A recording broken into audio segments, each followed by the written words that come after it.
Beaucoup de personnes me contactent après avoir imprimé un code barre sur le produit alors qu'il ne fallait pas et se demandent par la suite comment faire pour le changer quand le produit est déjà chez Amazon.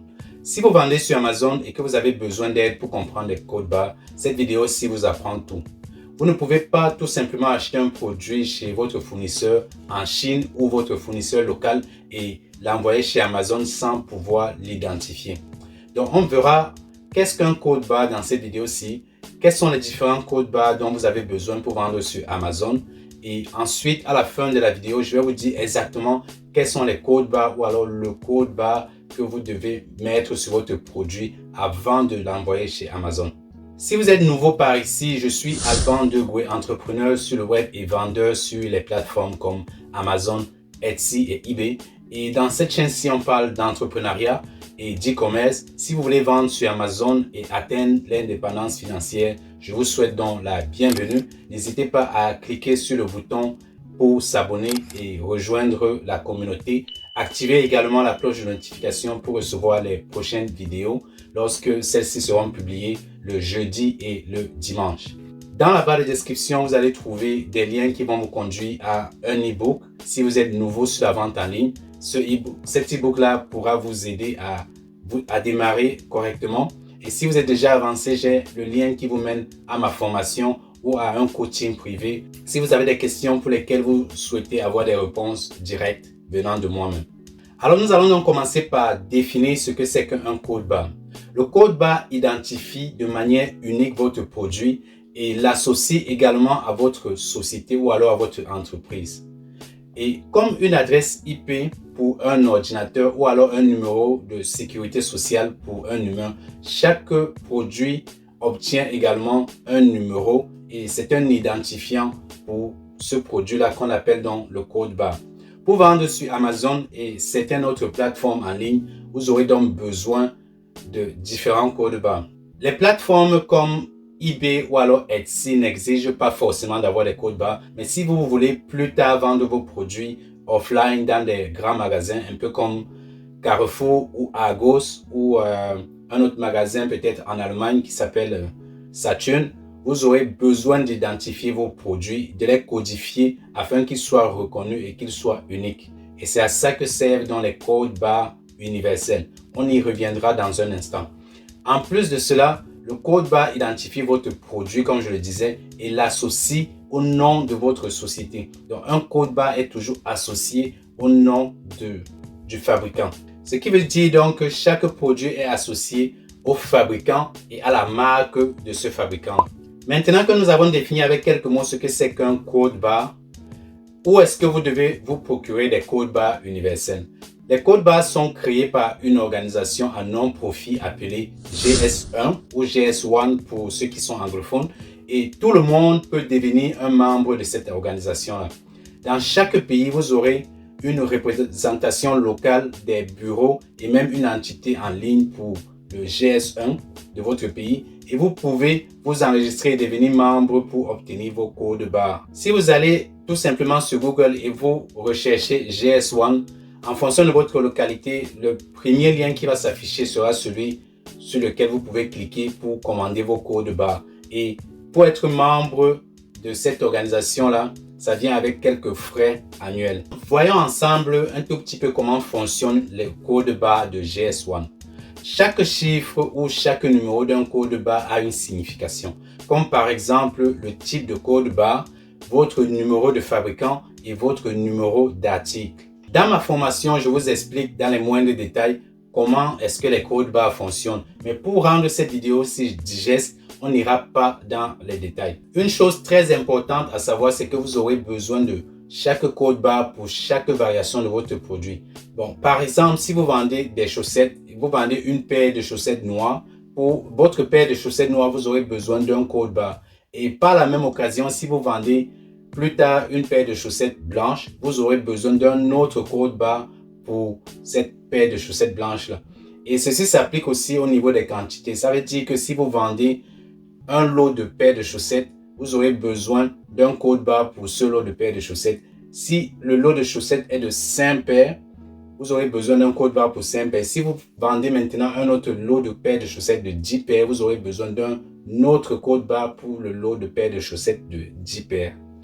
Donc, pour chaque variation de votre produit, vous aurez besoin d'un code barre différent.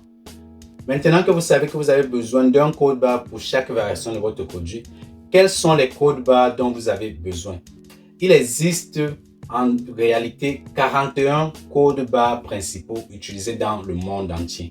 Mais pour cette vidéo-ci, je vais juste vous parler des codes barres dont vous avez besoin et notamment les codes barres universels et ceux qui sont spécifiques à Amazon. Si vous vendez sur Amazon, vous aurez besoin des codes barres universels dans un premier temps pour pouvoir enregistrer votre produit. Parmi ces codes barres, on peut citer le GTIN, le UPC, le EAN et il y en a encore d'autres qui ne sont pas très fréquents, qui ne sont pas très utilisés sur Amazon, comme par exemple le IAN, le ISBN, le PZN qui est beaucoup plus utilisé en Allemagne. Et maintenant, voyons ensemble quels sont les codes barres qui sont spécifiques à Amazon. Dans ma formation, encore une fois, je vous explique quelle est la différence entre les codes utilisés et les codes barres et ensuite les étiquettes dont vous avez besoin. Les étiquettes, c'est ceux que vous imprimez ou alors que vous devez absolument imprimer pour déplacer votre produit. Pour l'instant, nous allons parler des codes qui sont spécifiques à Amazon. Et parmi ces codes, nous avons le ASIN ou le ASIN. Nous avons également le GCID, le FNSKU. Ça, ce sont les codes spécifiques à Amazon. 3 codes universels que vous pouvez acheter chez GS1 et 3 codes spécifiques à Amazon. Le premier code universel dont vous avez besoin pour ceux qui vendent en Europe, c'est le EAN qui veut dire European Article Number. C'est le numéro d'article européen qui est utilisé dans toute l'Europe. Donc, si vous vendez en Europe, que ce soit en France, en Allemagne, en Belgique, en Angleterre ou encore tout autre pays de l'Union européenne, vous aurez besoin d'acheter les codes EAN chez GS1. Et pour l'Amérique du Nord et le Canada, vous aurez besoin du code UPC qui est l'équivalent du code EAN de l'Europe. Et c'est celui dont vous aurez besoin d'acheter chez GS1 pour identifier votre produit avant de l'enregistrer chez Amazon. Le GTIN, cependant, c'est le Global Trade Item Number qui est reconnu dans presque tout le monde. Voilà en tout ce que vous devez savoir sur les codes universels. Mais parlons maintenant des codes qui sont spécifiques à Amazon. Dans un premier temps, nous parlons donc du ASIN qui veut dire Amazon Standard Identification Number. Pour obtenir ce code-là, il vous suffit d'enregistrer votre produit dans un premier temps avec le code universel que vous avez acheté chez GS1. Donc, si vous êtes par exemple en Amérique du Nord ou au Canada, vous aurez besoin d'un UPC dans un premier temps pour enregistrer votre produit dans la plateforme d'Amazon. Et si vous êtes en Europe, vous aurez besoin du EAN pour enregistrer votre produit dans la plateforme d'Amazon. Et ensuite, le ASIN ou alors le Amazon Standard Identification Number va se générer automatiquement. Vous n'avez pas besoin de faire une action spéciale pour pouvoir l'obtenir. Donc, l'ASIN ou le ASIN, c'est l'identification propre à Amazon pour pouvoir identifier votre produit et tous les autres produits. C'est un code unique et chaque produit sur Amazon a son ASIN qui est propre à ce produit-là. Avec le ASIN, vous pouvez rechercher un produit dans la plateforme d'Amazon. C'est avec ce code-là qu'on recherche généralement les produits sur Amazon. Et pour pouvoir trouver un produit, vous pouvez copier ce code et le coller sur la barre de recherche et vous allez retrouver le produit très facilement sur Amazon. Un autre code important dans le commerce en général, dont je n'ai pas mentionné jusqu'ici, c'est le SKU, qui veut dire le Stock Keeping Unit. C'est un code numérique. Le plus souvent, il est imprimé sur les étiquettes des produits en magasin. Ce qui est intéressant, c'est que sur Amazon, c'est le seul code que vous pouvez créer vous-même, contrairement aux autres codes qui sont générés par soit le GS1, soit par Amazon. Le SKU, au moment de la création, vous pouvez l'appeler comme vous voulez. Vous pouvez le codifier à votre guise. Mais une fois que vous l'avez enregistré, vous ne pouvez plus le modifier. Le dernier code dont nous pouvons parler dans cette vidéo est le FNSKU. Comme vous pouvez le remarquer, il a aussi le SKU à la fin et le FN qui veut dire le Fulfillment Network SKU.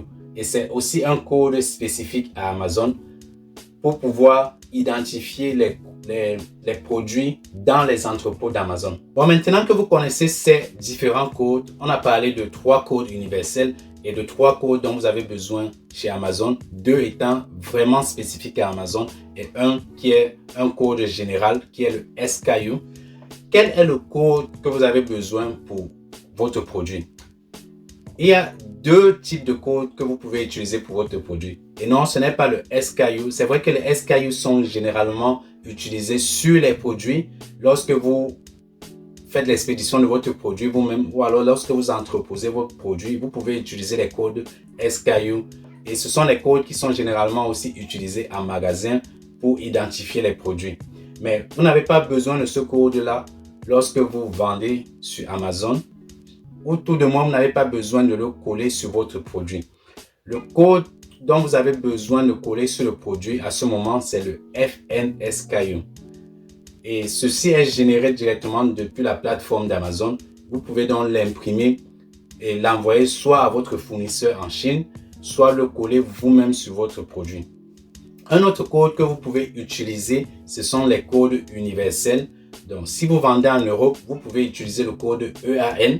Et si vous vendez en Amérique, vous pouvez utiliser le code UPC pour coller sur votre produit. Ça, c'est une stratégie à long terme que je recommande uniquement lorsque vous voulez vendre d'une part chez Amazon et d'autre part dans les boutiques offline. Et lorsque vous utilisez les codes EAN et UPC pour identifier vos produits que vous allez envoyer à Amazon, avant de les envoyer à Amazon, il y a un paramètre spécifique que vous devez faire dans la plateforme d'Amazon pour qu'Amazon puisse reconnaître que le code que vous avez utilisé n'est pas son code propre à lui-même. Donc, que vous n'avez pas utilisé le FNSKU à ce moment, mais plutôt le code EAN ou UPC. En principe, voilà tout ce que vous devez savoir pour l'identification de vos produits avant de les envoyer chez Amazon. Si cette vidéo n'est pas assez claire, je vous invite donc à rejoindre la formation où vous pouvez apprendre beaucoup plus sur les codes parce que je vais beaucoup plus en détail sur tous les différents codes dont vous avez besoin pour vendre sur Amazon et aussi les différentes étiquettes parce qu'il y en a beaucoup plus que vous devez connaître, imprimer pour coller, que ce soit sur votre produit, que ce soit sur la palette, le carton et encore tout ce qui ira chez Amazon. Nous sommes donc arrivés à la fin de cette vidéo-ci et j'espère que les informations pourront vous aider dans un premier temps à envoyer vos produits chez Amazon sans faire de confusion. Rappelez-vous que vous pouvez utiliser le FNSKU d'une part si vous voulez utiliser le code spécifique à Amazon, mais vous pouvez également utiliser les codes universels en fonction de la localité où vous vous situez pour vendre. Si vous avez donc aimé la vidéo, n'oubliez pas de mettre un like et de la partager également.